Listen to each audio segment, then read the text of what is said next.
Hey everybody, how's it going? It's Fandom Empire Live, which means it's a Thursday night since it's not an impromptu stream. Thank you for joining us tonight. Classically 10 minutes late, 12 minutes late if you want to get technical. This time it wasn't intentional. We got one hell of a show for you guys tonight, guys and gals, respectively. We are going to talk, not just Halloween later, we're going to talk Halloween kills, talk a little bit about Halloween ends. If Frank Riker's in the chat somewhere, heads up, we're probably going to talk some Scream, too. Somewhere Frank's going. No! It's true. It's true. Anyways, fun night. This one we've talked about for a while now. Couldn't find the time to fit it in, and here we are tonight. I'm joined by some incredible content creators and incredible people in general. One of them I know fairly well at this point, and the other two I just know them to watch, and they've been entertaining, and it's been a nice little sometimes if you're a content creator, at least for me anyway, you need to get away from creating the content and you just want to go watch someone else's stuff, and a bunch of these guys, whether it's the Stream Demons and or Good Real Hunting, did I believe it was, they watched a Friday film, a Nightmare film, and a Halloween film all on one night, and it was a pretty rough night for me, so I stayed up with them and watched it, and it was a lot of fun, and we're going to introduce them in a sec. What we're going to do tonight is we are going to talk about what our top 12, because there is only 12, Friday the 13th films are. We're going to rank them starting from 12, going all the way up through 1. If you guys in the chat want to share what your lists are throughout the show, that would be great, because the chat matters. If it's not for you, we're not here doing this stuff tonight. Big shout out to our mods. Keep an eye out for the trolls. Get rid of them if they show up. Yeah, so this is going to be a lot of fun. I'm a little bit worried about my list, though, because I feel like out of the four of us that are on tonight's panel, I probably know the least when it comes to Friday the 13th. However, apologies, I had to respond to a text. However, if we were just talking about the Friday the 13th game, I'd probably be there. But some of the Friday films I haven't seen in a long time. But without further ado, oh, by the way, if you want to get your question and or comment read on the show, send in a super chat. It supports the channel and everybody here at the channel. We will do Q&A towards the end of the show if we have time. We'll try to read out random comments as we go, but there's already 60 people in the chat, and it's hard to keep up with. So, again, if you want to support the channel, send in a super chat, and that'll be the number one way to get your comment and or question read on air. Without further ado, though, the people you're really here to see, first up, it's the J-Man, the guy who created the Stream Demons. It's Jason. How's it going, man? Do you prefer Jason or Jay well on air?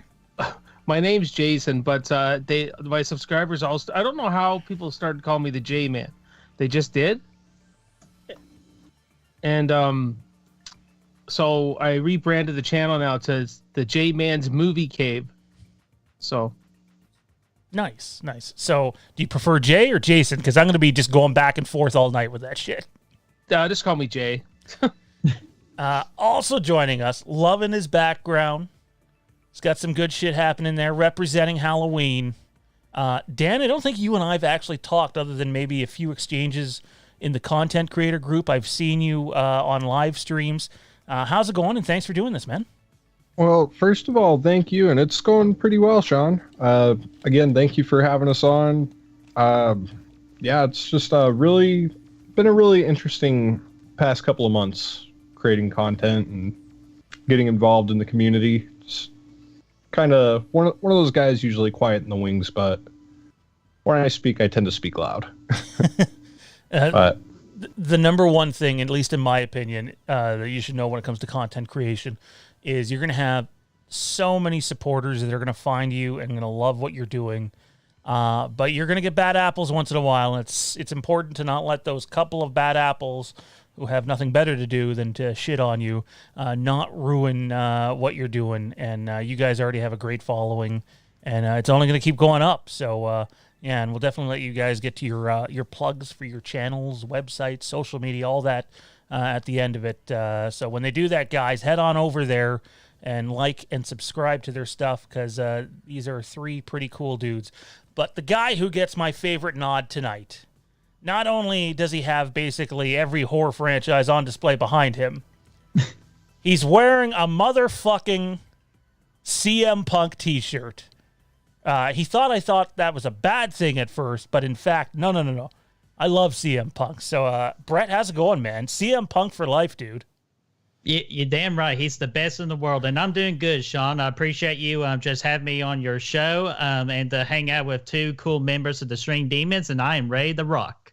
Awesome, man. Awesome. I own that t-shirt. But I haven't been able to find it for a bit, so now it has me wondering if maybe Jay slipped over here and took it and then shipped it down to you.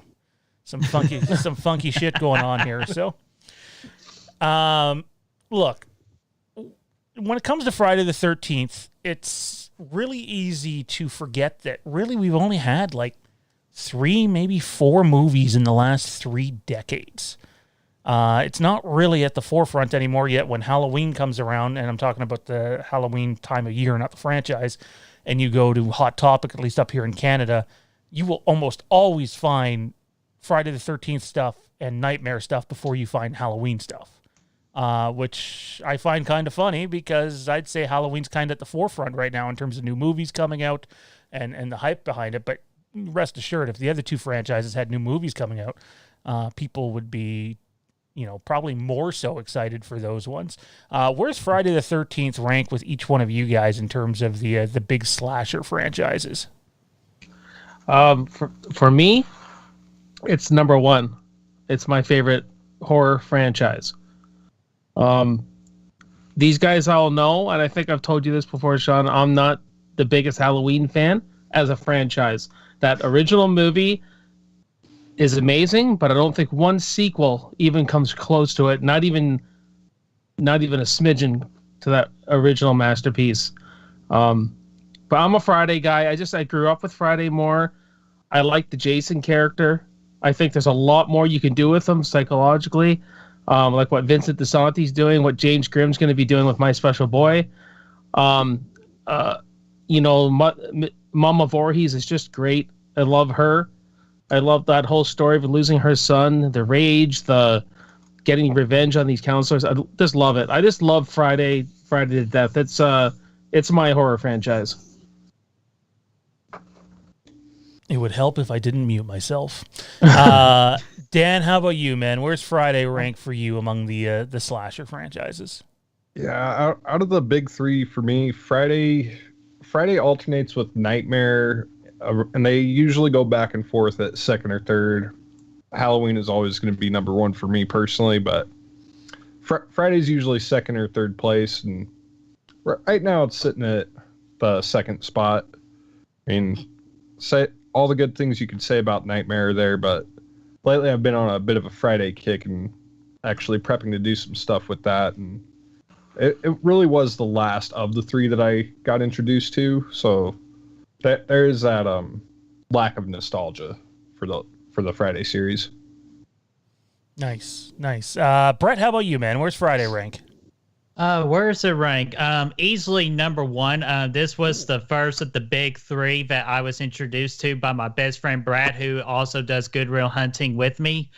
We watched 1 through 4 at his parents' house in their movie room, and yes, I did get scared shitless on the opening, towards the end of the original one, and I was just hooked right then and there. I loved the Jason Voorhees character. I loved the kills, and it's just I can find fun in each and every single one of them, except for the 12th one, and I think Dan already knows what that one is.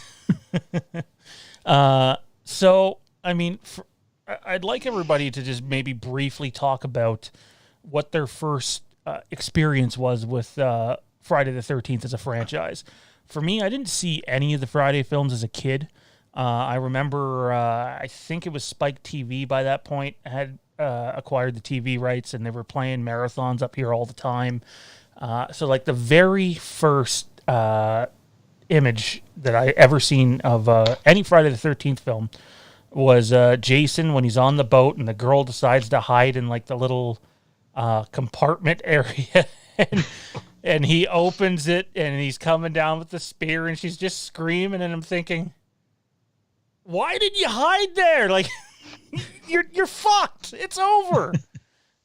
Swearing is also very allowed on this channel. This is not a kid-friendly channel, despite my son continuing to try to view videos he shouldn't. Jason, how about you, man? Yeah, so from what I remember, I've told this story lots of times, but I wasn't it was 1986. I was 7, I believe. I wasn't feeling that well, so my mom let me go rent a movie for yourself. So it was I lived in Oshawa at the time, like as a little kid, and there was a convenience store, and I saw the Jason Lives box VHS, and that right there, that you with the light coming out and the tombstone in the back, I said, I want that. She goes, you sure? I said, yeah. So we went back and watched it, and she watched it with me. So it's my mom's been gone for almost 7 years now, so it's a movie that's very rich in nostalgia with me. So whenever I put that on, I look over and I get to see my mom on the couch, and it's like going back to a different time, and the whole graveyard thing, digging up Jason, the whole Universal Frankenstein stuff that's involved in that. The tone, it's got so much. It's just, I love this movie to death. So that's my first experience with Friday the 13th, and after that, I rented them all, started watching all of them up to that point. Like, so yeah, just love it, love it, love it. That's awesome, man. Whenever you can relate back to any fandom thing that involves family, especially if it's family that's no longer with us, it's something to hold on to and treasure for sure. And that case is probably my. Now, is the case the same as the poster? Is that what the poster looks like? Yeah, well, Destiny got me the VHS tape, and it's the same thing. The poster is the VHS cover. Mm-hmm. And I got the vinyl, the Jason Lives vinyl that nice. They re-released not too long ago. So big Jason Lives fan. I'd probably go back between that and the first one then for what's my favorite posters in the franchise. You can't see it, but I do have the first poster up there on the other side of Halloween. And yeah, and the first I did a poster ranking of Friday the 13th. Oh. The original Friday, that's my favorite poster. Nice. Yeah. I seen it. It was on sale. It's full, 24 by 36 official movie poster size.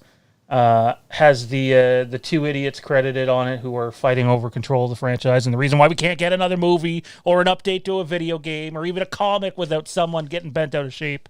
Yeah, it's fuck. We have time to talk about that nonsense later. Dan, how about you? What was your first Friday the 13th experience? My first Friday experience was probably, it was definitely Jason X, because it was around the time that came out, I remember, and I'd heard rumblings about Jason Voorhees at school, didn't know who he was. All I knew is he was the guy who stabs through beds. I was well aware of Freddy and Michael, but I remember my mom had bought the Jason X on DVD, and I'm looking at it, I'm like, I don't know, is this that same Jason guy that my grandma told me stabs through beds? And go to watch it, I'm not knowing what to make of it just based off the cover. Well, I watched it, and as an 8-year-old, I enjoyed the hell out of that movie. As I've come to get older, that one's obviously been worked slowly down the ladder by some of the earlier installments of the franchise. I think part 3 was the second one I saw, and that's what really got me more into the franchise.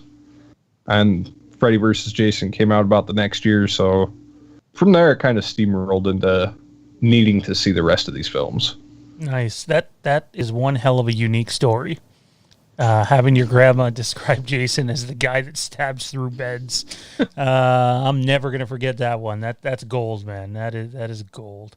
Brett, how about you? Before we get to the countdown, man, I do see we have a super chat in there. What was your first experience with Friday the 13th? Okay, my first experience, like I said earlier, my buddy Brad was like, he was showing me like horror movies, like just getting into them. Like my first horror movie, like really was The Conjuring. And then after that, he's like, do you like it? I'm like, yeah, I like it. He goes, have you heard of Jason Voorhees? And then that's when we went to his dad's movie room at his parents' house. And that's when we watched 1 through 4.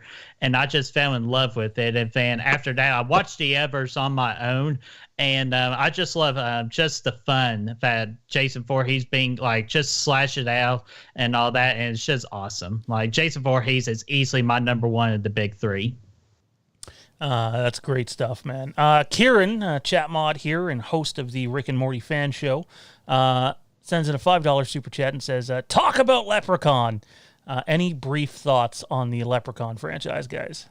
I have to rewatch it at some point. I don't know. I heard it's pretty bad, or it gets pretty bad. But hey, Jason and Leprechaun have gone to space, so I think they got that going for them. Is that Jason's next matchup? Jason versus Leprechaun?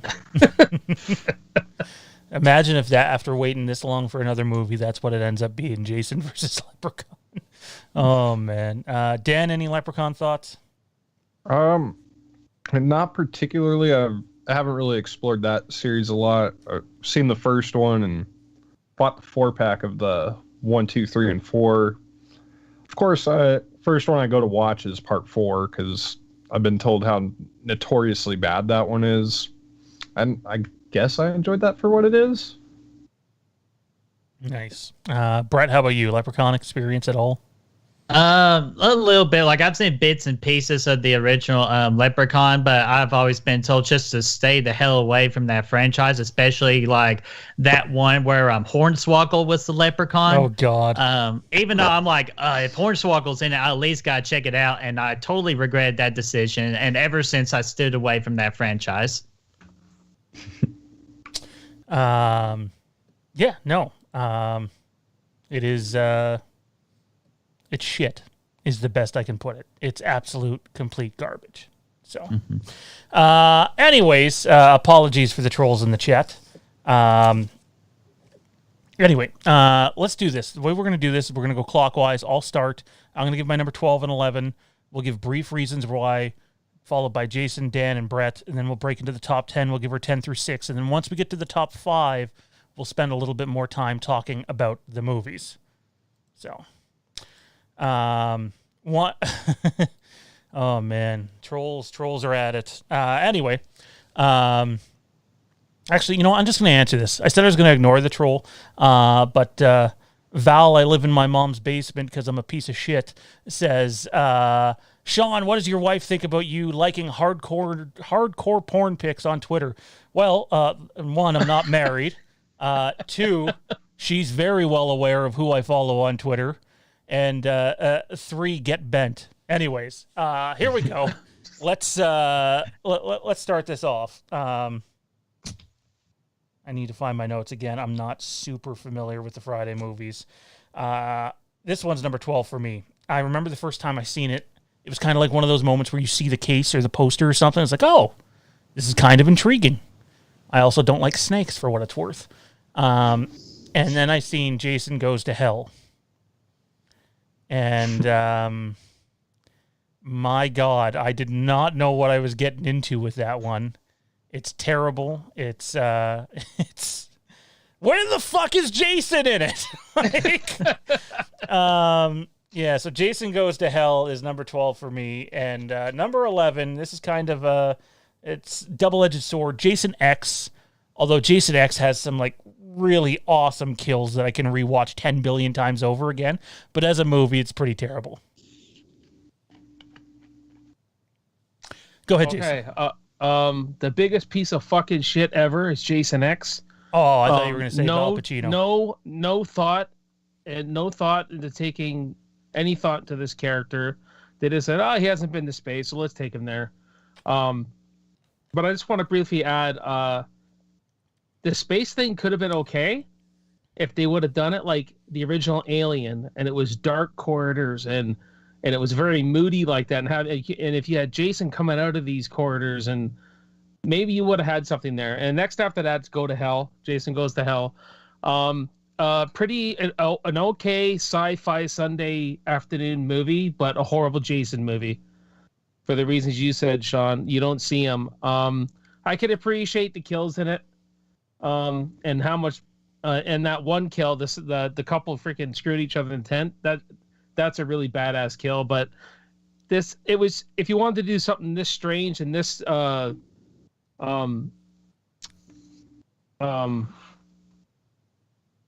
like it was a lot of story that we were like, what is going on with this movie? There's like, where's this? They got someone hunting Jason now, and they should have done that stuff like maybe at number 5. So hang on, I might have got my signals crossed. Are we still talking about Jason Goes to Hell? Yes. So let me ask you, I've seen nothing about the marketing of this movie other than the poster. Did they market the movie as if like we were going to see hockey mask Jason and he was going to be all over the place, or did they, when marketing the movie, make sure people knew ahead of time that you're probably not going to get him? When I was a kid, a lot of the stuff that was in the trailer was Jason in the hockey mask. Oh, wow. So it was mismarketed, I think, for sure. But we do have a fan below me, though, so I'm going to let him go now. All right. This first or last pick is going to probably stir some shit for some folks, but in at the number 12 spot, I have Friday the 13th Part 7, The New Blood. And this is a really weird reason why. It's a super unrealistic Friday the 13th story. I mean, I know, again, that's a really weird reasoning to put that so low when you look at the rest of the series, but I don't know. It feels like it almost strays the furthest away. It's one of the furthest away, I think, from what the original 4 films set up. The MPAA butchering of the kills is another real bad nitpick I have with it. And I don't know. I just don't really care for Part 7. And in it, the 11th spot is Jason X. You guys had pretty valid reasoning as to why. It's just, I don't know, a crazy shit movie. I still respect it for the nostalgia, but it's a god-awful Jason film, and I can't watch it without suffering a headache or having to talk mad shit at it. Jess sends in a $4 super chat. He says, Jason X was hilarious fun. I do think Jason X is hilarious. Like, I could sit down with all you guys and watch it and have a good time with it. The same way that I can sit down and watch Rob Zombie's Halloween 2, even though I think it, again, subjective. It's just how I feel. Doesn't represent how anybody else feels. I think it's complete and utter fucking dog shit. I could use other words, but I won't. And yet, like Malcolm McDowell in that movie, he has me dying every single time I watch the movie. He's hilarious. So I would say Jason X, much like Rob Zombie's Halloween 2, is definitely a guilty pleasure. Just in terms of quality of movie was how I kind of did my list. It was way down there. How about you, Brett? Okay, for my number 12, Dan's going to really like me for this one. It's Jason Goes to Hell, and pretty much the title's in itself. Jason can literally go to hell in this movie. It was way out of left field. Like, I was so disappointed. This is the only movie out of the franchise that I just do not enjoy. And as J-Man said, I love the 10th kill, and I do like the character Duke. Other than that, just as what we call it from Good Real Hunting, a dog shit from a horse's ass. That's our lowest ranking for our rating video. That's great. And then my number 11 is Jason X. I love the whole look of Uber Jason, and I do love the liquid hydrogen kill, the face smash and all that. But other than that, it's just really corny. Like, just when you go to space for a horror movie, if you're not Alien, it's just a very high chance of failing. But I could still find entertainment in it. So Jason X as my number 11.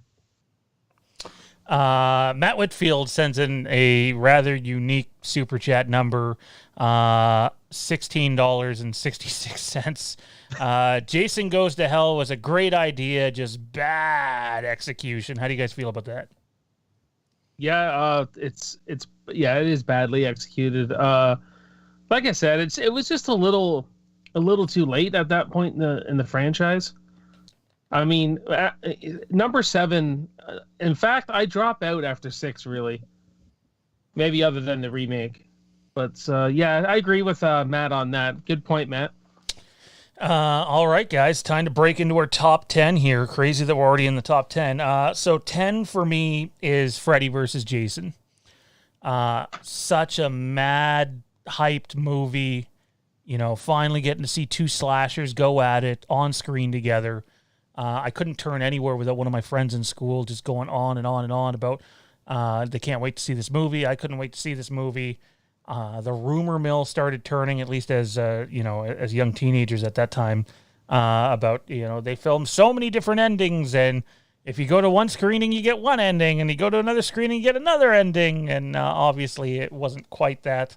I think the thing that killed it for Freddy vs. Jason for me is they used a bunch of TV actors, and it was really, really noticeable at times that the acting in the movie was. I get it. Horror movies are not exactly the go-to place for Oscar-worthy performances, but in that movie, there's some doozies, so some really bad ones. Number 9 for me is Part 3. I've just never really been a big Part 3 fan, although the bike gang sure does gets it really good. Intel Wild says, "Fuck the trolls, Sean." I'm engaged, man. If she's not going to like me looking at porn, then she's not going to like me fucking the trolls. Jeez. Anyway, number 8 for me is Manhattan, Part 8. Again, though, guilty pleasure. Like, you spend... Now, correct me if I'm wrong, guys. I haven't seen this one in a long time. But isn't, like, half the movie, if not more, just getting to Manhattan? Yes. And then, okay. Yep. Jason takes a boat ride. That's what most people call it. Jason takes a boat ride. Once they finally do get to Manhattan, though, I don't know if any of it is particularly scary, but it's hilarious between the boom box and the guy boxing him on the roof. I could watch that over and over and over again. Number 7 for me is Part 4, which, correct me if I'm wrong, I believe that is the debut of Tommy Jarvis. Is that right? That's his first movie? Mm-hmm. And then number 6 for me is Part 5. I have a buddy who just watched Part 5 for the first time.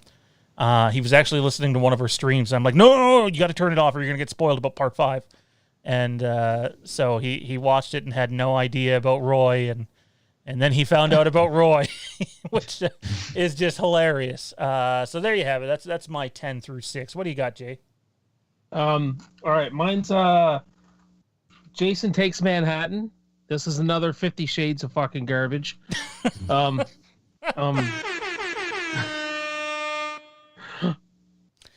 Just turning into a little boy at the end. What the is that? All we had to do is dump toxic waste on this guy. There's not much good for me in this movie. I think some of the worst characters I've ever seen in a horror movie. This film. I know it has its fans, but the whole hockey thing was kind of cool when he sees the hockey mask and he kind of looks at it and they kind of winking at the camera. And like you said, Sean, all the New York stuff, that's pretty cool. After that, number 8 is New Blood for me. Sometimes I can enjoy this. Other times it's just so bad. Like Dan says, they just raped this guy's movie. And the characters are terrible in it, but it was the only Jason that ever gave me nightmares. So I'll give it a couple points for that. Number 7 is Part 5 for me. It was they really cut away on the kills a lot. Again, poor characters, but Tommy Jarvis's character is really good in this. And if they would have focused more on what was going on in his psyche and everything and all that, and he learned some pretty good kung fu during those years at the Mental Institute. So I'd put him up against Michael. So after that's Freddy versus Jason. I could have a good time with this one, even though, Sean, you're right. These characters are holy shit. They're terrible. But it's not one I go back to a heck of a lot.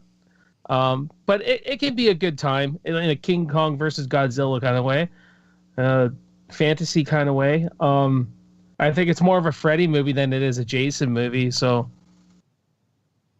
So yeah, that's 12, 11, 10, 9. That's up to 7, right? Yeah. So 6. We need one more. Yeah. one more. One more. Yep. 1, 2, 3, 4. Oh, the remake comes next for me. Nice. A lot of problems with this movie. I like the first 20 minutes. After that, it just goes downhill for me. It's got a very bad pacing problem. It feels like you're on the 401. That's our highway up here, guys. It feels like you're on the 401, speeding up, then slowing down, then speeding up, then slowing down. Like, the movie never gets going, and it has one of the laziest endings ever. Some pretty bad characters too. Although Jared Padalecki, he kind of saves this movie because even though he's just Sammy pretty much, but I like Sammy, so why not? A very good actor for that genre. So I love this movie when it came out, but it's kind of gone down over the years. And I had an interview on my show with Vincent DeSanti, and he's not a big fan of this movie either. And we start talking about it, and he makes a whole lot of sense as a filmmaker. And once you see those flaws, yeah, it's just great. Jason, though, Derek Mears is a badass Jason. He did a great job. So those are my picks. I think I'm in some trouble later on. You'll notice I haven't said that movie yet. So, Jay Ryan sends in a $3 super chat. Handsome new Insta pick profile is J_Ryan58. Jay's been a long time supporter of the channel. Thanks, Jay. And I'm assuming this is one of your guys' followers because I don't think I've seen her in here before. Heather. Yeah. Horrorhead Heather. Triple H. I already like her better than the real Triple H since he doesn't know how to do business. Swanton bomb to CM Punk. Oh, that was painful to read. CM Punk's the best in the world. And probably never, ever coming back to any promotion. So that's awesome, though. Gotta love some wrestling love in there. Intel Wild says a $5 super chat. Says, for me, it's Friday 1, 2, 4, then 3, and all the others are kind of blurred into one. So he had the first 4 in his top 4. So that makes some sense. I can definitely see that. Dan, what do you got at 10 through 6, man? So 10 through 6, we're all kind of on a similar page here. My number 10 is Jason Takes Manhattan, and for a lot of the same reasons you guys said. It's a very problematic film, but I can have some fun with it. I find that it works pretty well as a slasher, not so much a Friday the 13th. Like, the idea of a killer on a boat, that's pretty cool. But it made the mistake of being a Friday the 13th film, so that bogs it down a little bit. Number 9, I got Friday the 13th Part 3. Again, another one I should have higher because of nostalgia and kind of getting me into the franchise, but I don't know, compared to the rest, the 3D effects in that are clearly just really bad and in your face tend to get a little distracting throughout. Otherwise, I can have fun with it. Number 8, Freddy vs. Jason. It's a Nightmare on Elm Street film, really. It's a Nightmare on Elm Street film with Jason Voorhees as a character in it. And the characters are dog shit. I tore this movie a new asshole whenever I covered the Nightmare on Elm Street films. Number 7, the original Friday the 13th. And I know that's a blasphemous statement. It's just a really slow-moving film. I enjoy it and appreciate it. I mean, I enjoy all the films from this point on. But, I don't know, there's just something about it that it just doesn't tickle me in the right ways, if that makes sense. And then number 6, I have Friday the 13th Part 5, A New Beginning. It's essentially the original film, but done in a more energetic, much more fun style. So yeah, I really get to have a kick with Part 5. If it was up to me, watching 1 or 5, easily watch 5 first. You know, your description, I've never heard this before. I'm sure someone else has said it. Your description of Freddy vs. Jason, what you said at the beginning, is the first time I've heard someone describe it as a nightmare film with Jason in it. And it's so unbelievably accurate, in my opinion. Like, yeah, absolutely. When you think about that film, and compare it to basically every other Friday the 13th film, hell, even Jason X, it's way more Nightmare than it is Jason. Absolutely. That's genius. I mean, if you look at my Nightmare ranking, it sits higher on that one for that reason. So that's one where if I was to rank all three together, I'd have to do a lot of math to find out exactly where that one goes.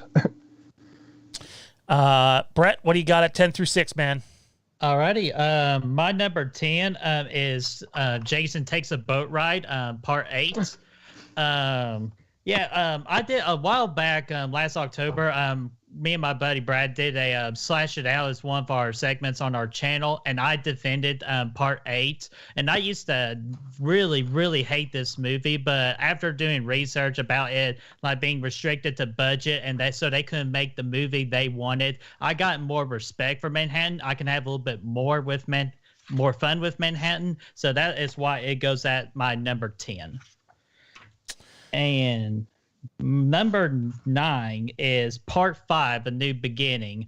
A bunch of fun characters, but at the end of the day, I'm not the biggest fan of Roy and just like an imposter Jason. Like, I like what they did with the Tommy Jarvis character in that one, even though I felt like he kind of fell through more towards the end. So that's why I got part 5 at number 9. Nice. Yeah, and then number 8, Freddy versus Jason. Kind of like what everybody, J-Man and Dan said, it is more of a Nightmare on Elm Street movie than anything. I just felt like they really didn't disrespect. I feel like they disrespected Jason in that movie because his look wasn't the best and all that. But at the end of the day, I was just there for the final act, the showdown between Freddy and Jason, and I can have fun with that third act all day, every day. And the score for the third act is really good as well. And then my number 7 is the Friday the 13th remake. Pretty much the first 23 minutes of this movie was like the best 23 minutes of like any part of the franchise of Friday the 13th. It just set the tempo early. It was brutal. It was just awesome, right in your face. And then like after that, it just kind of fell flat, like she just put everything in those first 23 minutes. Even though I will say Brie is stupendous. Yeah, I'm a big fan of Brie. And then J-Man, you're gonna kill me, my friend, but my number 6 is Jason Lives. You're fired. I don't work for you, so I'm glad on that. But yeah, I still have fun with this movie. I actually got to meet CJ Graham a couple of weekends ago. Really good dude. And he played a good Jason in this, and there were some good characters. We had some good kills, like the RV kill, and just the whole like paintball thing in the forest, whatever that was about with the smiley face in the tree. But Tommy Jarvis and Megan, I like their chemistry within that movie. So I could still have a really good time with it. I feel like it's the more lighter tone of any of the Friday the 13th movies out there. So that's why I have Jason Lives at my number 6. Nice. I like that. I like that a lot. Again, apologies to the people that are actually trying to chat. This guy's just really obsessed with me and doesn't take no for an answer. So, yeah, and I meant to ask him, when this trolls you're talking about, are they the trolls from part 2 where there are no trolls? Like, have you ever seen Trolls 2? No. That I was gonna say that's just so over my head, man. Oh, okay. Dadgummit. Sorry, I went a little overboard on that joke. Oh wow. Toronto Freddy wants to know, how is he missing the trolls? I'm watching the chat. Well, they come up really quickly, and I'm basically prepared because I don't know how many mods we have. It looks like Toronto Freddy, Frank Riker, Kieran, and Tommy are in here tonight. Basically, as soon as it comes up, I get rid of him. But yeah, whatever. He can hate. Those trolls are sneaky bastards, man. Mm-hmm. He almost guessed how much I made in a year, though, which makes me a bit worried. Or maybe not. So, anyways, let's get into the top 5, guys, because after we get through the top 5, we got to dive into some Halloween kills and Halloween end stuff. So, yeah. And possibly some other horror franchise stuff. So, let's do this. Starting at number 5, for me anyways, is the original Friday the 13th, part 1. I forget who I was talking to about this. I think when you look at just the POV perspective in Friday the 13th Part 1 for a movie that came out, 40 years ago, it was way ahead of its time. I don't know about the rest of you guys. I know some people are kind of in on it because it really doesn't feature Jason Voorhees, the one that's... There's no hockey mask, right? And everybody, the non-hardcore fans, when they think about Jason, they go, oh, it's the hockey mask guy. Unless you're Entertainment Tonight, who thinks that's Michael Myers, apparently. For me, Friday the 13th Part 1 was just so far ahead of its time. I loved what they did, and it's so rewatchable. I can go back and rewatch that movie again and again and again. So Part 1 for me, the OG. Okay. My number 5 is Part 3. I could have a good time with 3. I know it takes a while for it to get going. The bikers are really entertaining. I think Chris is a pretty good... she's a pretty good final girl. I actually I ranked her at my 3rd favorite Friday girl. The 3rd act is really good. And Richard Brooker is... When I think of Jason, that's who pops in my mind from an image point of view, is Richard Brooker. And he really did set what all the other Jasons took.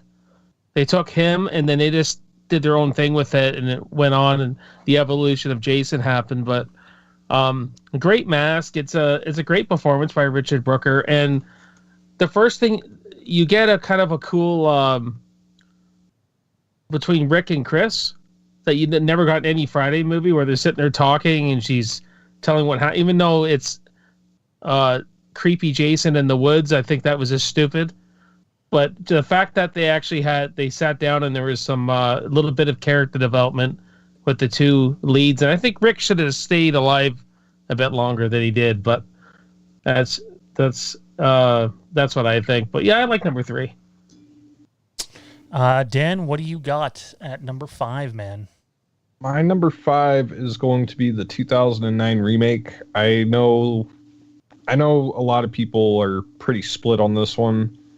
I find it to be pretty enjoyable. It's one of the higher octane films, you could say, of the franchise. And it really does. It's almost like a greatest hits video. It takes a lot of 1, 2, 3, and 4, balls it up into one super supreme killing machine. And I don't know. I find it to be a decent film. I didn't realize that it was hated until started going on the internet and like kind of reaching out to the horror community, seeing just how many people were not fans of it. So that kind of took me by surprise, and I'm sticking to my guns on how enjoyable I find that film. And Derek Mears as a Jason is freaking awesome, man. The kills are great. That opening act, probably one of the best openings in the franchise. But yeah, no, remake it's number 5. I love the remake, but I thought Jay had a lot of good points earlier on it as well. Brett, what do you got at 5, man? All right, number 5. This actually moved up a lot recently on rewatch. I got Part 7, The New Blood. And I understand, like, the common joke is that Tina is Carrie 2.0, but I still really enjoyed her character. I appreciate what they did with that movie, just to be different, just because they want to just separate themselves within the other movies of the franchise with her telekinesis powers. I had a note here. Oh, yeah, and Melissa in that movie, to me, is a very underrated bitch in the Friday the 13th franchise. Like, really do not like her. And she really sells that very good. But the main thing I love about this movie, the 2 big ones, are I love the 3rd act when Tina and Jason Voorhees go at it. I always have a great time with that 3rd act. And then just Jason Voorhees himself, it's my favorite look of Jason Voorhees in the franchise with the chain, and you get to see his spine on his back. And this is King Harder's first appearance as Jason Voorhees, and I felt like his presence that he puts into the Jason Voorhees character is spectacular. So number 5 is Part 7. Nice. That was one. That was a one hell of a description too, man. I did hate that the MPAA just butchered the kills in this movie, because if the MPAA did not get involved in this movie, it would be way higher for me. This movie. Quickly before you say your number 6, man, Matt Whitfield sends in a super chat. Did you know that Violet from Part 5, well, her mom in real life, is Tina's mom from Nightmare 3 and 4? Yes, I did, actually. Good trivia, though. Wow, I wouldn't have gotten that trivia. Where was your trivia smarts on Tuesday night, Matt? Jeez, didn't show up in the Star Wars trivia. And Travis Middleton sent in a $10 super chat, but the message has been retracted. Trav, send me don't send in another super chat. You don't have to, but why don't you send me the message so we can read it on air, man? I want you to get your money's worth. All right, Brett, number 6, man. Or sorry, pardon me, number. Hang on, we're on 5 or 6. I'm getting lost here. We're on number 4. So we're on 4. So it's my 4. There we go. Yes. Yeah. Sorry, I'm busy booting people from the chat. So. Number 4 for me is Part 7. Part 7, the Psychic. That's right. I know for a lot of people, it's like, oh my God, how the hell do you have Part 7 all the way out at number 4? And the truth is, it was I think it was the second movie I watched, because the first one I watched would have been the Part 6.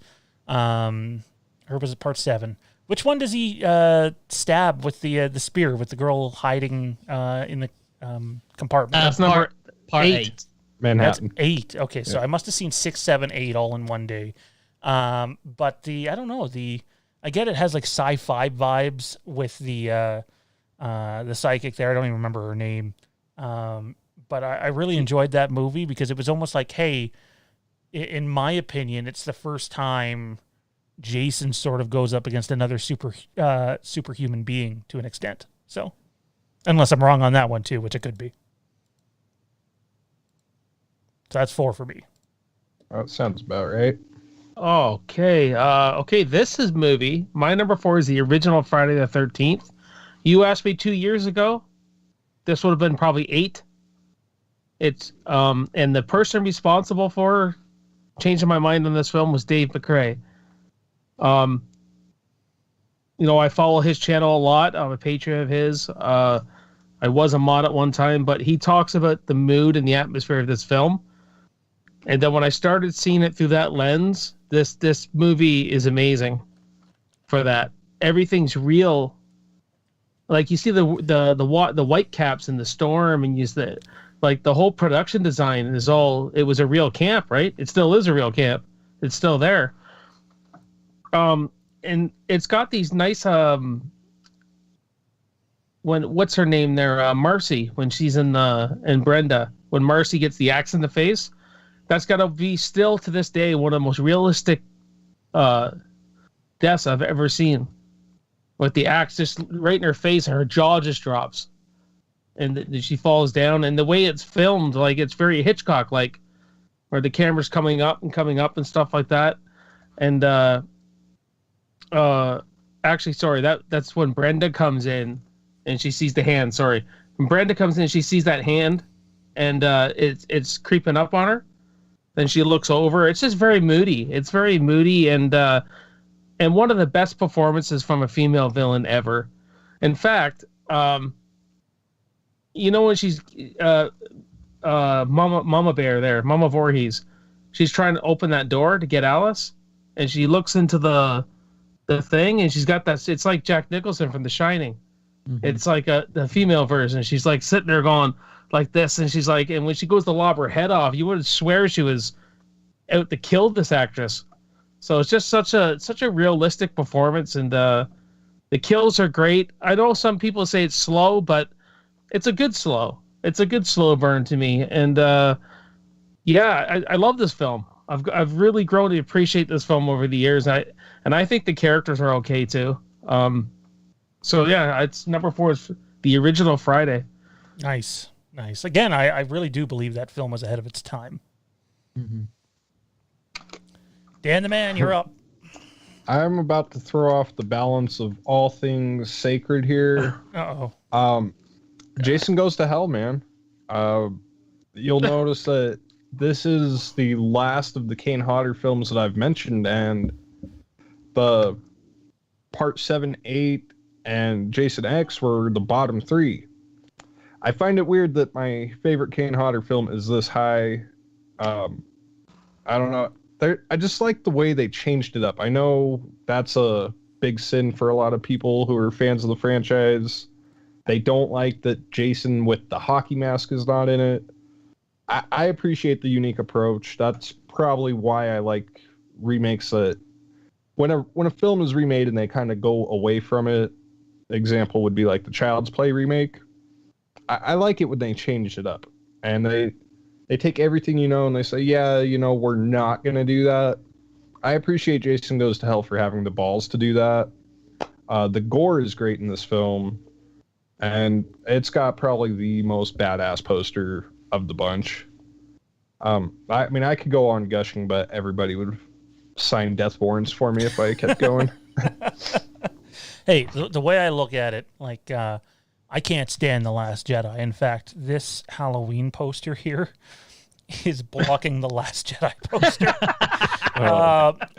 That's a topic for another day. However, like, my point with that is, who cares what anybody else thinks? If you love something, own it, believe in it, enjoy it, and fuck everybody else, because what matters to you is what you like. So, fuck, if you guys saw my Halloween ranking, your heads would fucking pop off. So, well, I mean, you did just say every other Halloween sequel's nowhere close to the original, so I don't think you'd like my ranking.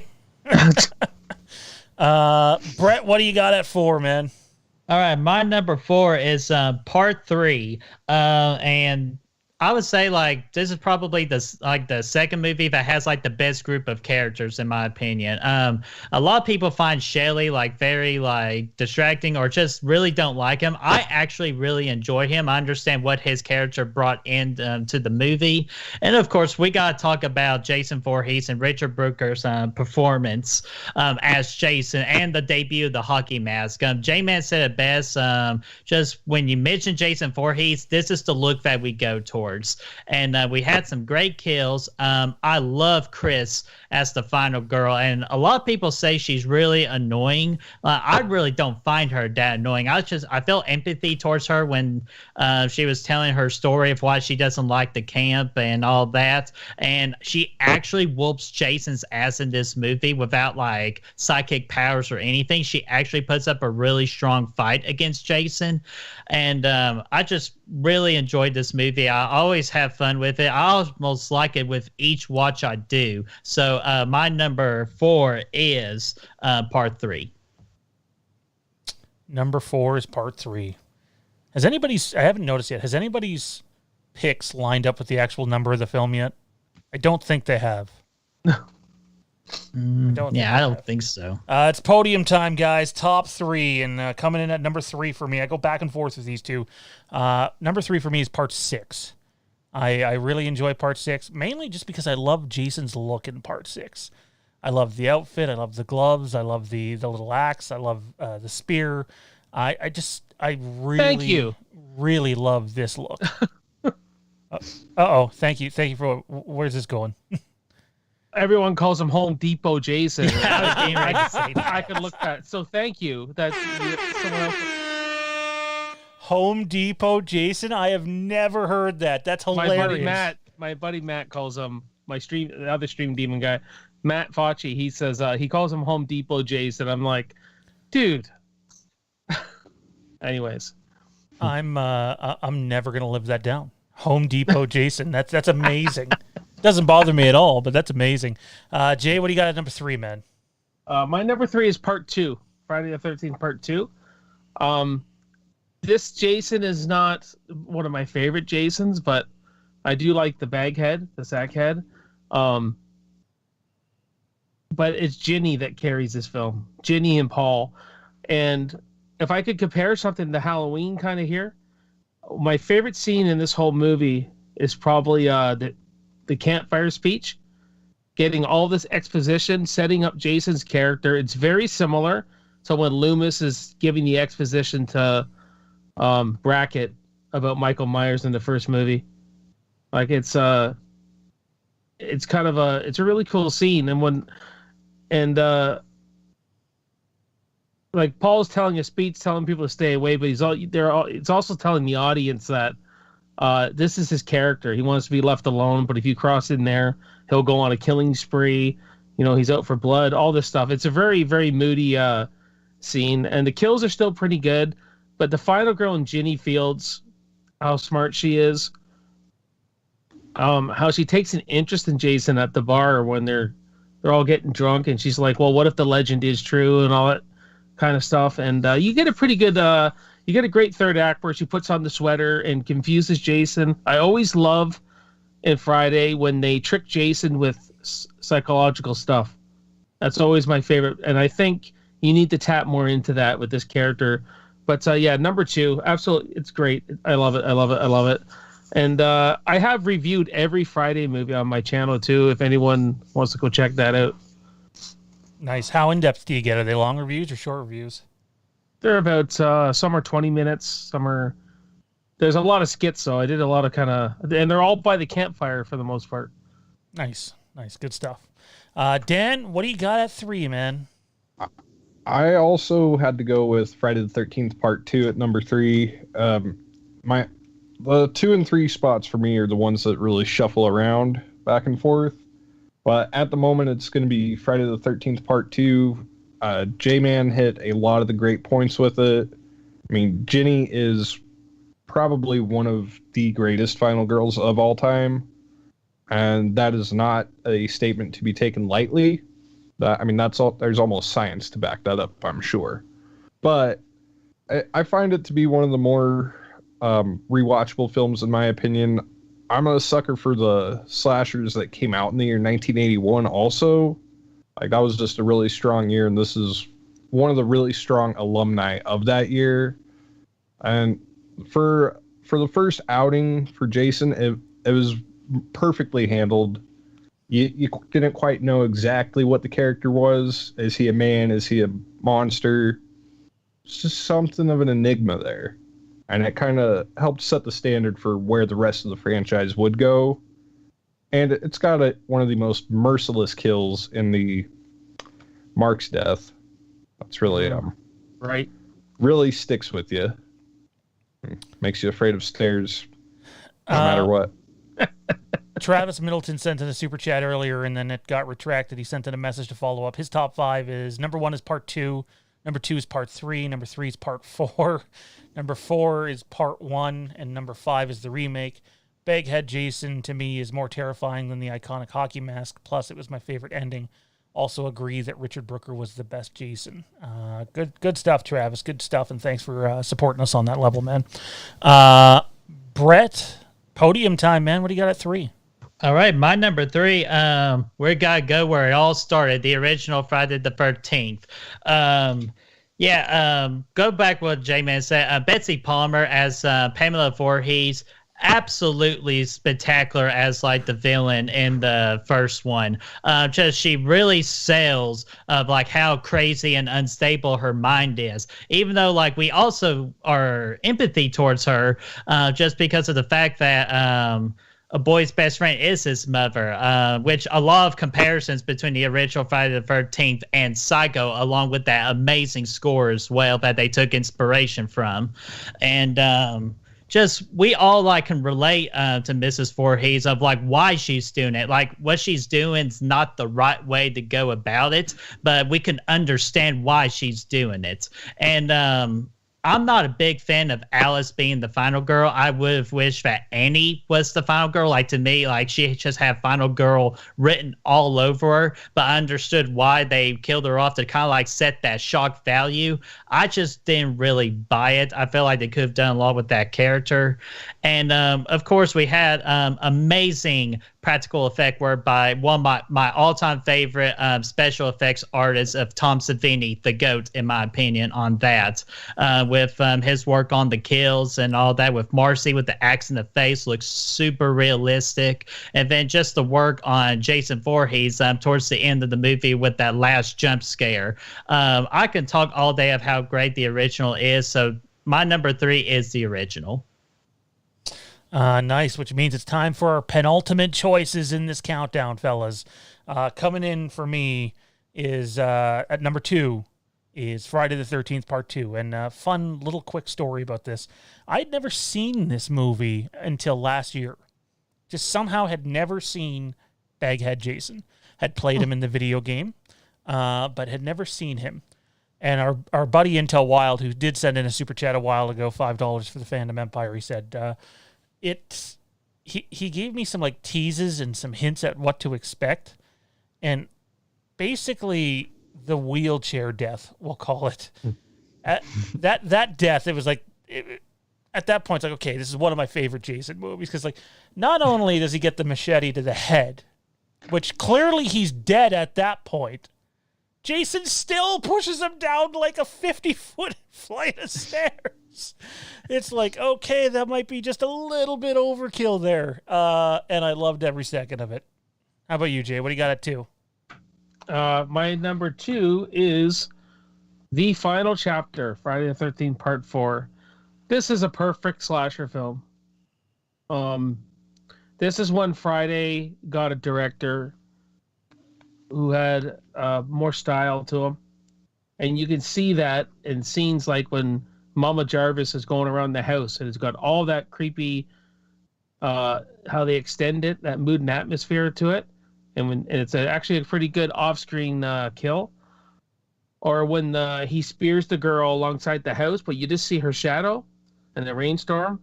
That's a director who knows, let's do something different here and give you some style. And Ted White is my favorite Jason. Trish Jarvis is my favorite final girl in the series. I know that's not probably a popular opinion, but she's the only one who went toe-to-toe with Jason, like toe-to-toe with Jason, like in a fight. And like when that one line I love so much when she goes, "You son of a bitch, I'm going to give you something to remember us by." And she's just trying to, like, she's a fighter. And that it's got to be one of the best third acts, probably the best third act in a Friday movie, if I'm being honest. I love it. And young Corey Feldman did a great job as Tommy. And it's just one you can just have so much fun with. And of course, we can't forget all the dead fucks, or the one dead fuck, Crispin Glover. Him and Teddy, Jimbo and Ted are just comic, putting humor in a horror movie where it fits. I'm not going to say anything about where horror movies get this wrong, because a lot of them do. They put the comedy exactly where it's supposed to be. So, final chapter all day. It's my second favorite. Matt Whitfield sends in a $5 super chat. He says, "I wish I was Lar Park Lincoln's baby daddy." Matt. Dan, what do you got at 2, man? Number 2, forgive me, J-Man, but it is Jason Lives. This is, I think if fun was made into a movie, like the whole emotion of fun, it would be Jason Lives. I mean, it really embodies the spirit of having fun with a horror movie. It almost goes into that comical direction. I mean, there's humor throughout, but it doesn't go the horror comedy route outright. It kind of sits on that fine line, but without crossing it completely. And it's pretty self-aware, kind of set the standards for what would later become Scream 10 years later. Hi, Frank. I don't know. I really have fun with this, and it really is the first time where the movie says, to hell with logic and real-world believability. Says, we're throwing all that out the window. We're just going to have fun, and it really embodies, I think, the spirit of what horror films are at the end of the day. Just good-natured fun. I mean, it's probably a weird way to describe it, but it's good-natured fun. I have a blast with it. It's the funnest of the series, I think. All right, Brett, what's number 2? All right, my number 2 is Friday the 13th, Part 2.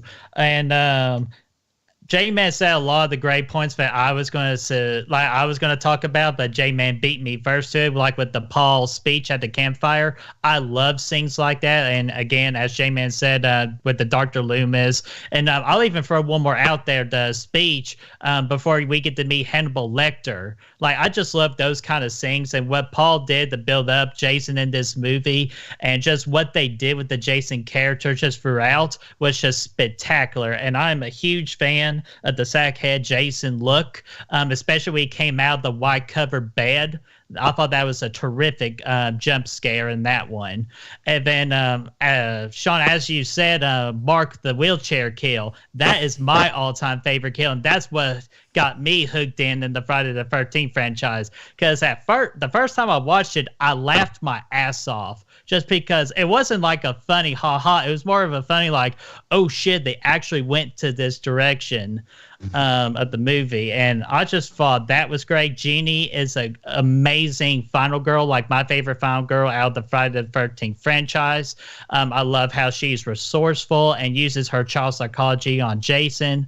And of course, we got the spear kill that they stole from another movie as well. I forgot the movie on the top of my head. But other than that, part 2 just really follows what a sequel to a horror movie should be. And I feel like it delivered on a high note. Well, I guess that brings us to our number 1. And I feel like Jay's going to be so ashamed of me. Number 1 for me. Not necessarily my favorite. I'm just talking in terms of quality of film. That's how I did my list. Is the remake. I think the remake is the best put together Jason film. It definitely has pacing issues. I've also probably seen that one the most, so there's definitely some bias there. I'm also a huge Supernatural fan, and the movie stars Jared Padalecki, so again, some more bias. But I don't know, just the modernization of it. It does almost feel, though, like they try to jam 2 movies into one, and yet they still have pacing issues that at times feels very slow. But I don't know, there's something about that movie. The ending is lazy, though. Like Jay is right, the ending is very, very lazy, and yet I find this to be my favorite Jason movie. Now I'm gonna duck for cover and go hide. Go ahead, Jay. It's all right. A lot of people really love that movie. I loved it a lot too when it first came out. But they shot 3 different endings to that film. What were the other 2? One of the endings is he's the mask comes off and you actually see all that great makeup, and he's reaching out to Whitney like this. He's reaching out to her because she's got the locket and everything like that. That was one ending, and I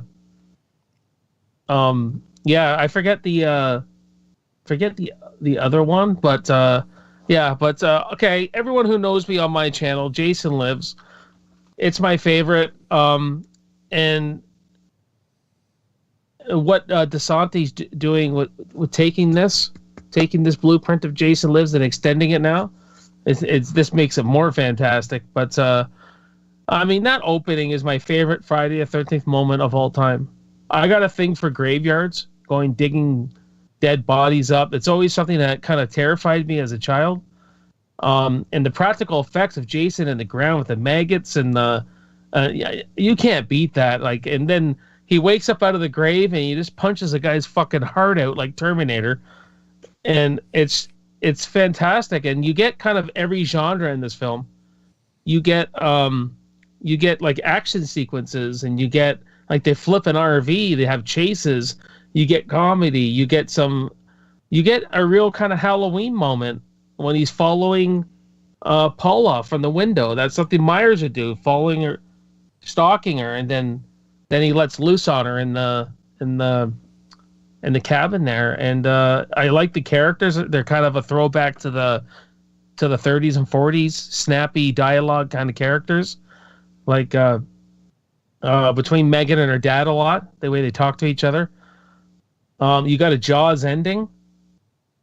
You got this ending where it's all in the water, and like Jason, you don't know where the hell he is. Just imagine that, not knowing where Jason is under the water, and Tommy's got the chains up there, and all that kind of stuff. And a great way to end the character, re-drowning Jason. And this is something Vincent DeSanti kind of pointed out to me, so I'll play off his words kind of. But re-drowning Jason, because he's basically a revenant, putting him back where he first come out or first got killed. It's fantastic. I love this movie to death. So yeah, Jason Lives all day. Nice. I had a feeling that'd be number 1 on your list after the way you were talking about it earlier. So, Dan, what's number 1, man? My number 1 is probably one of the ultimate, most perfect slasher films ever made. That is going to be Friday the 13th, the final chapter. I mean, you have a bunch of people who are fucking dead and one dead fuck in this film. But no, seriously, like the characters in this, I think, are some of the best developed of the franchise. I mean, you care about both sets of characters that you get as far as main characters go. The Jarvis family, you feel that family connection with them. You buy that they're a real family. You care about them. You want them to all make it.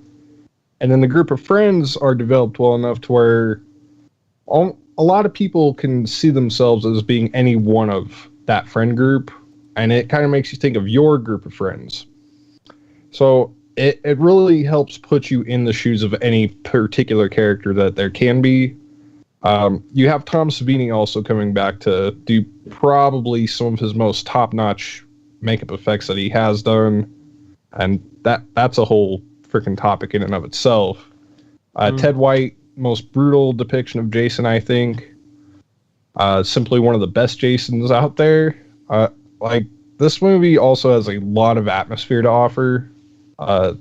It plays it pretty straight for the most part, too. I know J-Man pointed out that it does use the humor right, but it doesn't go into the too fun, lighthearted feeling that you can get with Jason Lives.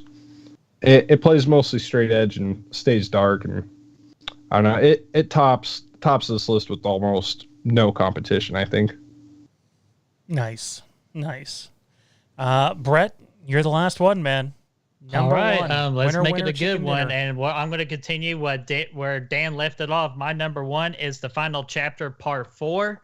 And as both J-Man and Dan said, this is the ultimate slasher. It's my favorite slasher movie of all time. It's in my top 10 of horror movies of all time for my personal list. Ted White is my favorite Jason. I love the look. I love his tone. I love his brutality. All of his kills were just so damn brutal. And it just really, like, as a slasher fan, puts a huge smile on my face. And when you can do that for a dark movie like that, I'm going to enjoy this movie. And easily this movie has the best group of characters, with Ted and Jimbo being my favorite two, because I watched the... and correct me if I'm wrong, is it the Crystal Lake Memories documentary? Yeah.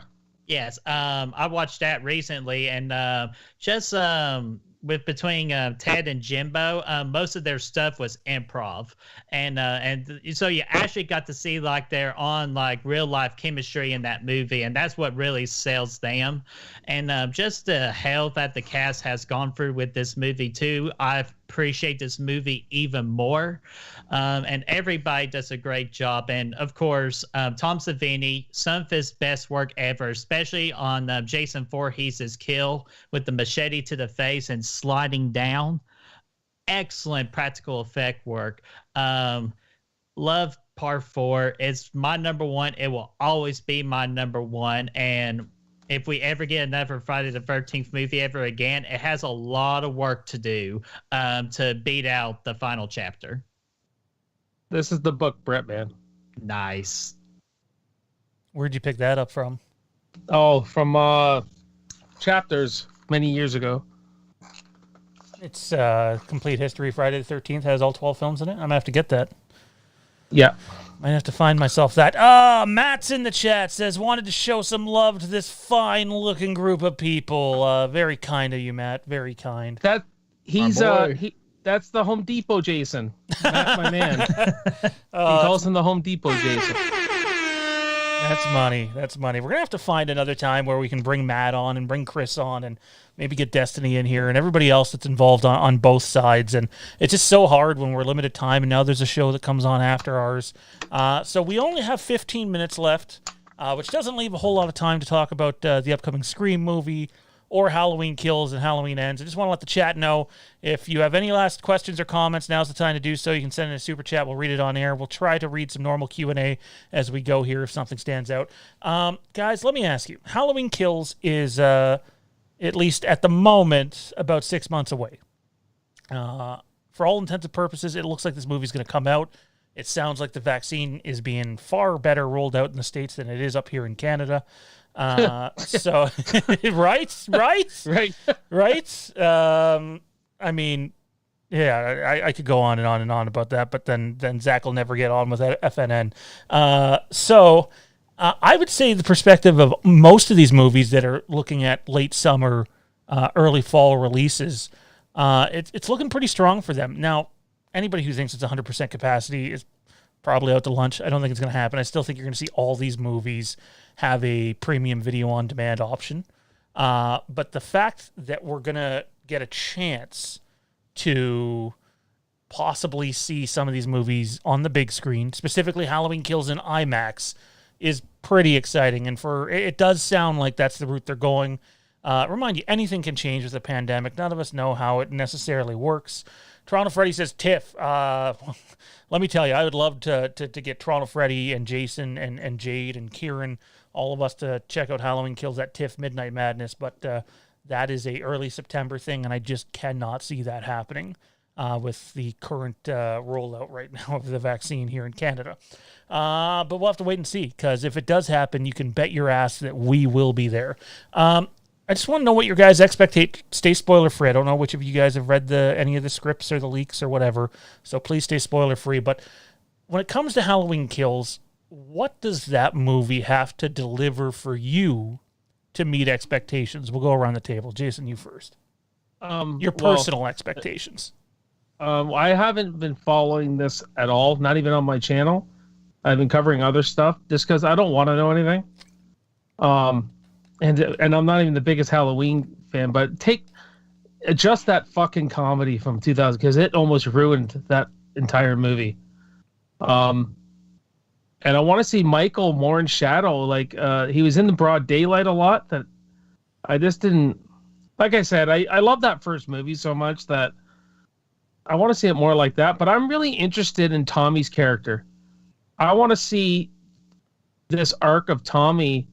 It started with him, right? I'd like to see it end with him. And he looks like he's going to be a badass, because I have seen the photo of John Hughes' boy there. I forget what's Anthony Michael Hall.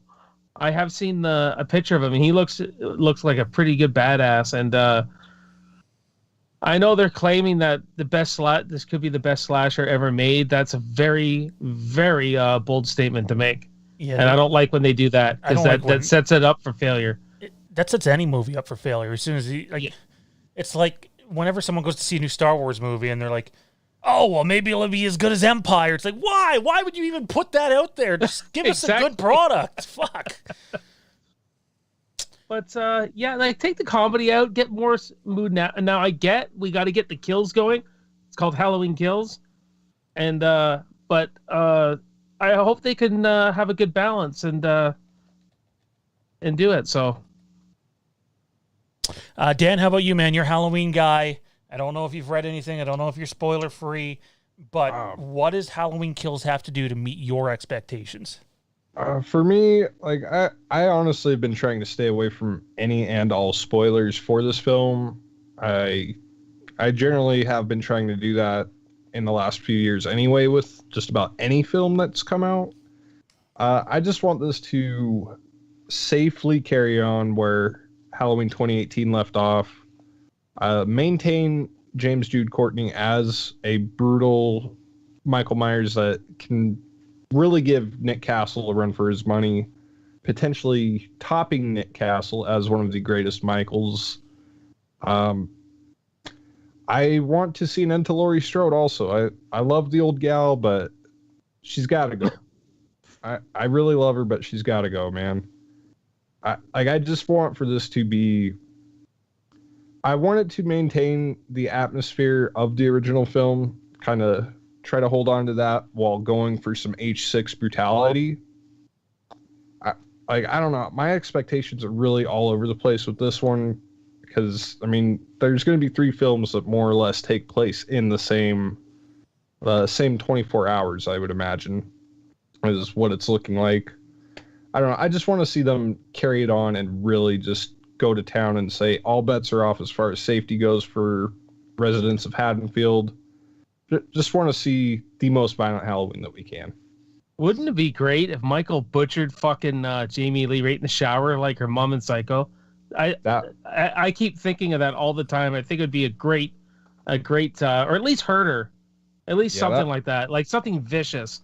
Anyways, I just wanted to point that out. Oh yeah.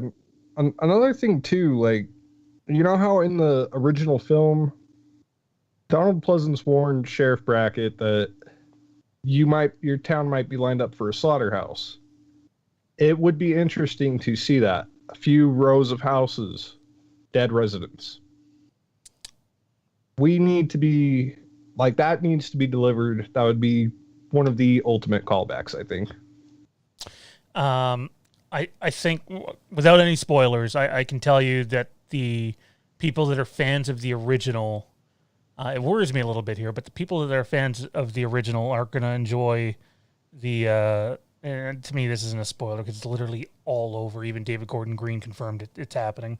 The flashback to 1978. A lot of people thought that it was only going to be like 2 minutes in the film, but no, it's a significant amount of time in the film. So I think fans of the OG and how they've gone about shooting it, it's going to be a trip down memory lane. You know, it's going to be so nostalgia driven and so much suspense. I think people are going to love it, but it makes me worry about how people are going to respond to the rest of the movie if they think it's going to be too Jason. Like, obviously, a movie with Halloween kills is going to have a lot of kills. I don't think that's a spoiler. It does worry me, though, that they're setting themselves up for a trap here with the flashback, because anytime you go back to 1978 and how important that movie is to not just the Halloween franchise, but horror in general, it worries me that some people might think, hey, why wouldn't we have just gone back and done a whole movie in 1978 and then come back to the current timeline in Halloween Ends? There's a lot they could have done, but we'll see what happens. Yeah, that's strange. I don't, as long as there's no continuity ruined, because remember, we would know where Michael is through that film, right? Yes. Pretty much. That's what worries me.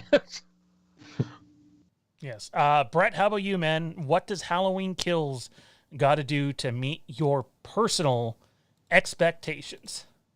Okay, the best way that I can really compare it with Halloween Kills is I kind of wanted to go to the direction of the Empire Strikes Back in Star Wars, because with Halloween 2018 we focus on a group of characters, kind of how Star Wars did with The New Hope, but with Empire Strikes Back it was all about the bad guys, and it's got to be all about Michael Myers. He needs to get pissed off. He needs to go on a big old brutal streak. And the most important thing they really need to sell home with Halloween Kills is Michael Myers has to win. I feel like that's very important, especially to set up for Halloween Ends.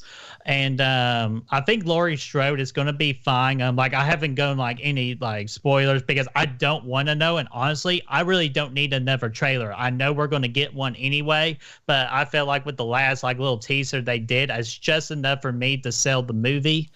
And I also want Allison to get a bigger role in this movie, and I think she will too, because I really enjoyed what she did in Halloween 2018, and I think they really need to set her up for this one in order for her to have that epic conclusion that ends. I'm really looking forward to it. I want to see what kind of unique kills they do. I feel like if you're going to do more unique kills, this is the movie to do it. And I'm excited for Halloween Kills, and I do hope I get to see it in IMAX in theaters. Yeah, that would be my preference. I love Jay. We got to do something, man. If there's no TIFF opening night, I know you're not a big Halloween guy, but I got to drag you. I got to drag you out. Yeah, no, this and for Brett and Dan and anybody else who hasn't been spoiled yet, I would honestly say avoid spoilers. Avoid spoilers as much as you possibly can. I don't mind spoilers just because I've read spoilers basically all my life. But if you're not used to doing that, go in fresh and enjoy the callbacks and take the current timeline stuff for what it is. I think you'll have a really good time. Matt Whitfield sends in an $8 super chat. Says, "Death has come to your little town, Sheriff." Geez, I think I've heard that in a movie before. Also, this is a bit of a Halloween Ends nugget I want to get out there. And you three, I know this doesn't really pertain to you, but we covered the fact that there was a Halloween Ends script that leaked a few weeks ago. We covered the fact that there was a Halloween Kills script that leaked before literally any channel on YouTube. And no, it did not leak from us last year. It's sort of what led a bunch of people coming in. Mitchell's in the chat. Mitch, we appreciate the support, man. Love you, buddy. Halloween End script is out there, but because the movie isn't shot, who knows how official it is. But I can tell you that someone sent it to me today on Instagram. I'd seen the first 3 or 4 pages of it before, and from one of the sources that we use here at the channel. And basically, this person that sent me their script today, I literally just had to look at the first page to know it was the same one. So there's already a script leaking out on the internet for a movie that hasn't even been shot. So if you want to stay spoiler free to anybody out there, please, please, please be careful about what you watch and what you read, because people like the trolls in this chat this evening will go out of their way to try to ruin shit for you. We will never spoil something on a live on air like this. We might briefly touch on spoilers on Patreon, but not without warning. But we would never intentionally spoil it for anybody. That's not how we do things. Guys, final thought here before we wrap up for this evening, because we do got to wrap up, sadly. What is everyone's expectations for Scream 5, or I guess it's just titled Scream? I'm not a big fan of the Scream franchise. I loved it when I was younger, and it seems like the further it goes, the less I like it. What does this franchise have to do to come back to being relevant? Jay? I don't care really, because I don't really care about Scream. I just not my. I know I'm the Jason Lives guy with all that meta stuff in it, but this franchise never did nothing for me. Yeah, I don't think the characters are. I just don't care about anybody in these films. It's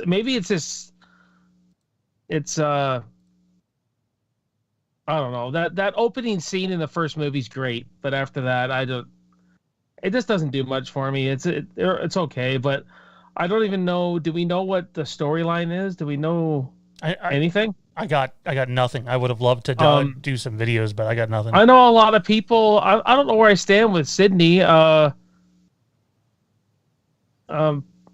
Kill her or don't kill her, I don't care. Kill one of them. Like, one of them's got to die. Yeah, like, you know what? Someone's. The stakes got to be raised. That's what I'll say. The stakes got to get raised. Someone's got to get butchered in this movie. I'll say that. But I just don't have much to input on Scream because it's not my franchise. All 3 just end up dead in like the first 10 minutes of the movie, and we move on. That'd be something nobody expects. Dan, how about you? What does Scream got to do to be relevant again? One thing it's really got to do, I think, is kind of like J-Man was saying, like, you kind of got to raise the stakes a little bit. I mean, I wouldn't mind, and I do enjoy Scream as a franchise. I really do. But I'm not opposed to killing the main 3 characters that we've carried for 4 films. I wouldn't mind seeing Dewey and or Gale die in the opening act. You would not really expect that. I mean, you think, yeah, I expect that, but it would really be the most left field decision that they could possibly throw in there. Perhaps have Sydney go too. Like, she dies a noble death, passes the torch in a way. As far as Kirby possibly coming back, I would like to see that, but I'm not going to complain if we don't get it. I really don't particularly have any expectations for this new Scream film, but I have a few directions I would have taken it if I was behind it, but no real expectations. Brett, clearly you're a Scream fan, looking over your right shoulder. Yeah, not a big fan at all, but I broke his heart. What do you what do you want? What direction do you want them to go with this movie? I just want them to go in a different, just a different direction. And I want to just see like a dark Scream movie, because like Like I do, like Scream is my all-time favorite franchise because I love how they make fun of the other horror movies and like the tropes and just like it knows like what it wants to be. But this time I just kind of want it to be dark and brutal, and that's what I really want. And I'm not opposed to killing Gale or Dewey, even though I'm pretty sure Dewey can't die because gosh almighty, he's freaking like just survived everything that's thrown at him. But Gale, I feel like I think she's going to die in this movie. But with Neve Campbell's character of Sydney, I want them to write her out, kind of like do a passing of the torch with the newer characters, so we can write her off. I don't think she'll die because I feel like she's just so respected into the horror genre for her character being kind of like a Mount Rushmore of Final Girls. But I'm so looking forward to this movie, and I cannot wait until January 2022. Nice. Let's hope it sticks to that date. I sure hope it does. Anyways, ladies and gentlemen, that is going to do it for this evening. I would have loved to go another hour, but Zach's waiting to get on here with FNN. So that's right. Fandom News Now is up next. Zach's got some stuff on Spider-Man, Halloween towards the end, and so much more going on. Probably some reaction to WandaVision, but I didn't see that. So that's up next here on the channel. Guys, before I let you guys plug your stuff, I just want to ask, I think it'd be awesome to have you guys back. Maybe even get 2 more people in here. We can't really go above 6. And do like a watch-along, a horror watch-along one night on like a Friday night or a Saturday night together. If you guys are down for it, it'd be fun. Oh, I absolutely will love to do that. Oh, yeah. A lot of fun. Sadly, not... Sorry, guys. I'm trying to get rid of the loser here. Sadly, it won't be anytime particularly soon, but hopefully in the next month or 2, we can find a way to make it work. And it was a pleasure having you guys on here. It was fun. Big shout out to the mods, especially Frank Riker, who's been all over Mr. Troll in the chat here. Yeah, Frank, you're awesome, dude. Thank you. Always, you're awesome. all the Besides mods. for the fact for not liking Scream.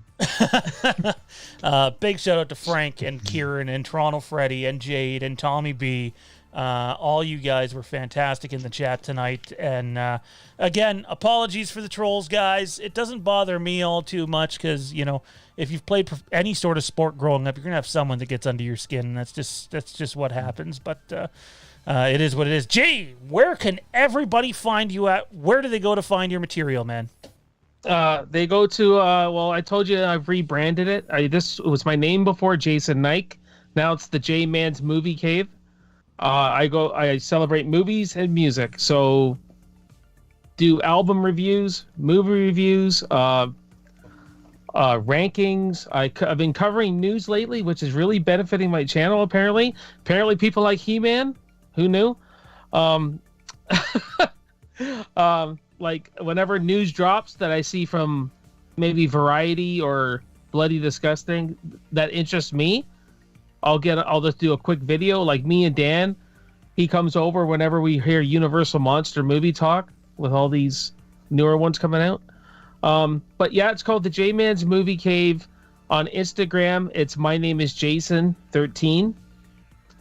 And on I have a Facebook page called the Jason Nike Experience. So any one of those, and our Stream Demons fan page, which I created, and we've had over 100 followers now. You can come over. We allow creators to plug their content whenever they like. Use hashtag possess the net or hashtag possesses the content. And you can do as much as you want there if you're a creator. That's where you can go find me. Me and Good Real Hunting have started a new show called Real Men and Real Movies, where we focus on the action genre mostly, something a bit different. So every Monday night, except for this Monday night, we're moving it to next Saturday. So far, we've done Lethal Weapon. We did Bloodsport last Monday. And we'll be doing The Hills Have Eyes, the remake, next Saturday, with 2 guests, Destiny Faulkner and Cassie Hart. They're going to join us.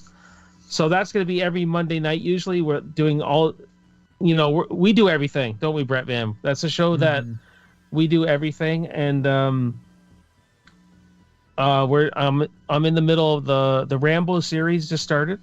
doing a Rambo review series with Good Real Hunting. So when I drop a review, they drop one too.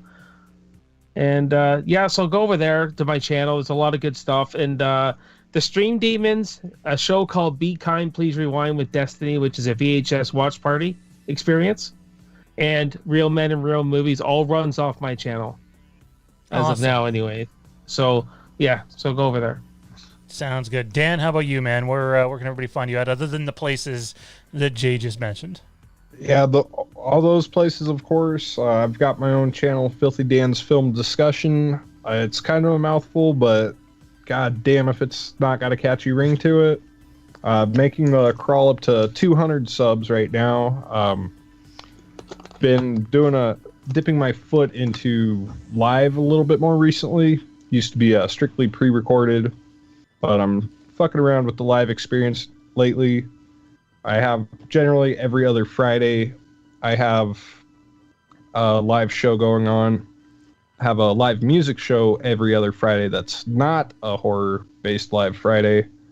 Matt Facci and myself also have a show every other Wednesday, Filthy with Facci. I've got quite a few, got my toe in quite a few different ponds throughout the YouTube. But definitely check out the Filthy Dan's Film Discussion. Most of my social media links have the same name. Small spelling differences, but it's all going to be Filthy Dan's Film Discussion, for the sake of simplicity. Fun stuff. Brett, how about you, man? Where can everybody find everything? Oh man, we got a lot of places where you can find us. We're on YouTube for Good Real Hunting, where pretty much we do not just we love the horror genre, me and Brad do, but we just tackle all movie genres in general. We got our two bi-weekly shows of Slash It Out and Beers with the Bros with one of our good buddies, Chris Galloway. You could expect those like every 2 weeks within one another. We love doing that, and we would love for you all to subscribe to our channel to watch us just make complete fools of ourselves. And we're on that quest to 200 subs. Right now we're at 163, but once we hit 200 subs, we're going to have a little dance party. And yes, and the Stream Demons, they're going to help dance with me. So so please get us to 200 so we can see that happen. And of course, we have a Facebook group. We're on Instagram. We're on Snapchat.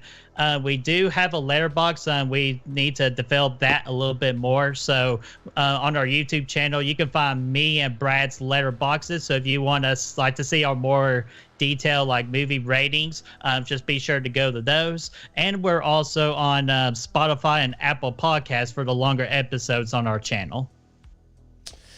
Well, guys, that's going to do it for us. Check out all these wonderful content creators. They're all great dudes, and we'll definitely have to, see if we can get 6, 7, maybe even 8 people in and do a watch along and pick a couple of movies. I know we've talked about doing something like you guys did, and you went on for several hours, and we would like to do that. So it'd be actually, April 17th for my 300 subscriber party, I'm going to be doing a double feature. Not all night, but it'll be a double feature. So,